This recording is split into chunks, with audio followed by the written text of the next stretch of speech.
Vous découvrirez une nouvelle tendance pour les... Voilà, 100% Mag, ce sera juste après un dîner presque parfait. À tout de suite.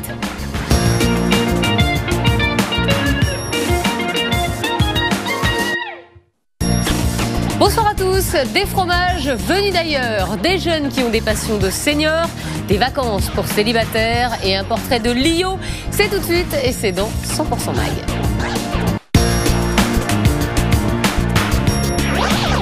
C'est vrai, soyons un peu chauvins, la France est le pays du fromage. Mais attention, nous ne sommes plus seuls. 100% Mag vous fait découvrir comment cuisiner d'étonnants fromages italiens. Mais vous allez aussi être étonné par les saveurs des fromages espagnols, anglais, russes, mauritaniens et même japonais. Elle est devenue la jurée préférée des Français, une incontournable de la nouvelle star. Tout le monde connaît l'artiste, ses coups de gueule et son tempérament de feu.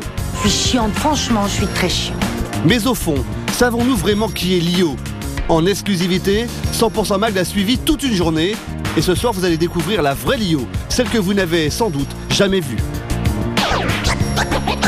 Elles n'ont pas 30 ans, mais elles ont des passions de grand-mère. Christelle est une adepte du patchwork, Marie est fan de tricot, Elsa pratique la dentelle. Ne sauriez pas ces tendances, les jeunes filles d'aujourd'hui se mettent au loisir des seniors. Un surprenant lien entre les générations. Comme Carole, la plupart des célibataires n'aiment pas partir en vacances tout seuls. Bonne nouvelle, aujourd'hui ils peuvent partir dans des colos interdits aux couples et aux enfants. Des vacances pas comme les autres où l'on vient chercher le soleil, le repos et l'amour. Tout cela, et évidemment bien plus encore, c'est tout de suite dans 100% Mag.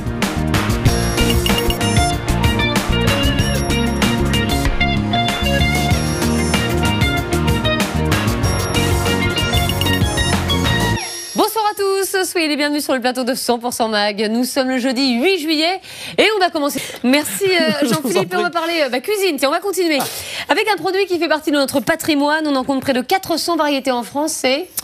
La tomate. Mais pas du tout, Jean-Philippe, ça sent le brûlé. Non, Jean-Philippe, c'est le fromage. Alors bien sûr, lorsqu'on pense fromage, on pense camembert, brie, reblochon, encore roquefort. Mais il existe également, ça ce sont des fromages typiquement français, mais il existe également des fromages étrangers qui permettent de varier les plaisirs et de découvrir des nouvelles saveurs. Reportage Guillaume Bétou. Cheese. Quand des touristes étrangers découvrent quelques-uns de nos 400 fromages, voici ce que ça donne.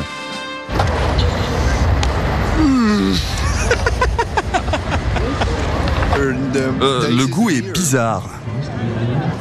Ah, c'est fort. Waouh. C'est très très fort. Un festival de grimaces qui résonnerait presque comme une insulte à notre bon vieux patrimoine. Il y a du poison? Alors, quitte à provoquer un incident diplomatique, nous avons voulu savoir si les fromages étrangers étaient meilleurs que les nôtres. Pour cela, direction Rungis. Vous voulez qu'on aille par là? C'est ici que Jacques importe toute l'année des spécialités du monde entier. Celui-ci, c'est le tetilla. C'est un fromage espagnol qui a un petit peu la forme d'un sein. Je suis désolé, mais c'est ce qui interroge tous les consommateurs qui se penchent dessus. Des fromages olé olé en Espagne et d'autres à consommer avec modération en Angleterre. Vous avez ici du cheddar ou whisky, ce qui est excellent. Ici, vous avez le même avec des baies de fruits, comme vous pouvez voir à l'intérieur. Mais les Anglais ne fabriquent pas que ces étranges cheddars. Ils ont aussi d'excellents fromages cachés dans leur terroir. Parmi les plus réputés, voici le Stilton et le Shropshire. Des pâtes persillées qui, d'après Jacques, sont aussi respectables que le roquefort français. Dans l'esprit des gens, beaucoup de fromages anglais sont synonymes de produits pas terribles. Et c'est une erreur, parce que si on trouve les bons fabricants, les bons produits, ils sont capables d'être aussi bons que d'autres fromages de d'autres pays. Suisse, grec ou danois, chaque année, Jacques importe 660 tonnes de fromages étrangers. Un succès tel que dans le 7e arrondissement de Paris, la fromagerie d'Henri Androuet y a consacré tout un rayon. Mesdames, bonjour. Bonjour. Du shenkshlish libanais au volski russe, en passant par le halloumi chypriote, ici les clients ont un peu l'impression de faire le tour du monde sur une tranche de pain. Alors, il y a un fromage en particulier que je voudrais faire goûter. C'est un fromage de vache qui nous vient du Japon et qui a la particularité d'être affiné sur des feuilles de cerisier. Ça a des arômes incomparables avec les fromages français. Des notes de parfum surprenantes. Ah oui, très surprenant.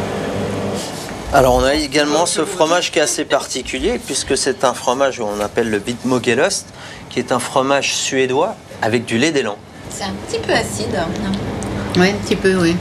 C'est-à-dire que... Des goûts un peu écœurant pour moi. Un peu écœurant pour Marie, il faut dire que contrairement à chez nous, ces fromages vendus entre 8 et 40 € n'ont pas été conçus pour être dégustés ainsi. C'est dans notre tradition de manger du fromage en fin de repas. Dans d'autres pays d'Europe, c'est plus un élément de base. Prenez l'Italie, c'est resté très longtemps le produit de base dans la cuisine.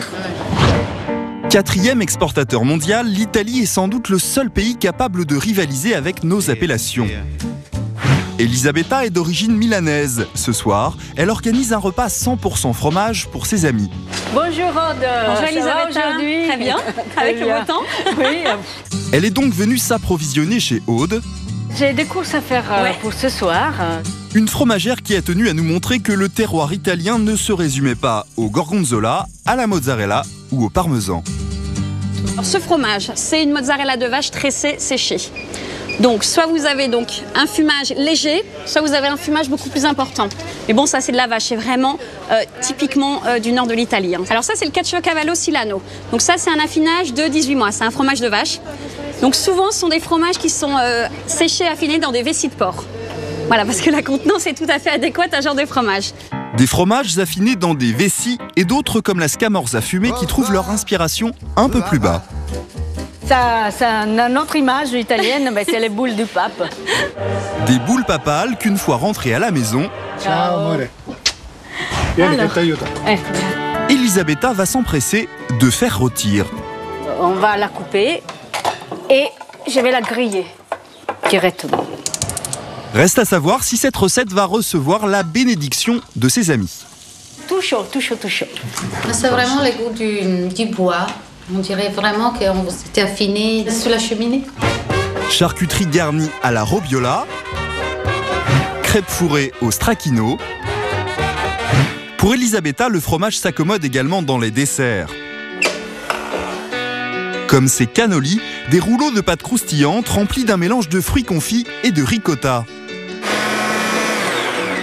Le fromage frais dont raffolent les Italiens. Alors il faut bien les remplir. Et moi, mon astuce, c'est de presser comme ça.